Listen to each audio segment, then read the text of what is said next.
Reverend John David C.S. Vandalur, Reverend Jacob Selvan C.S. Periyar Nagar, Reverend Augustine T.L.C., Bishop Ebenezer Salvador Church of God, Colonel Jean Calvin Salvation Army, Reverend Jaisilan Yanadikum Vice President CSI, Pastor Isaac Daniel, Pastor Kumar, Pastor Boaz, Pastor Jaisilan, நீங்கள் இணைந்து கொண்டு அன்போடு கேட்டுக்கொள்கிறேன்.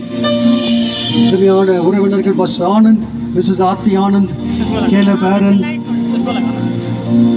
Dr. Jacob Daniel, Mrs. Joyce Daniel, Mr. Iswadas, Mr. Vijay Iswadas, இணைந்து அன்போடு கேட்டுக்கொள்கிறேன். இப்பொழுதும் அருமையான தலைவர்கள் பால்தரர்கள் தலைமையிலே இந்த கேக் கட் பண்ணி நம்மை வாழ்த்துவார்கள். ஆண்டவராகிய இயேசு கிறிஸ்துவின் நாமத்தில் உங்கள் ஒவ்வொருவருக்கும் வாழ்த்துதல். 2025 வருடத்தை அருள்நாதர் இயேசு நம்முடைய ஆசீர்வாதத்திற்காக நம் மூலமாக தேசத்திற்கு ஆசீர்வாதமாக கொடுத்திருக்கிறார்.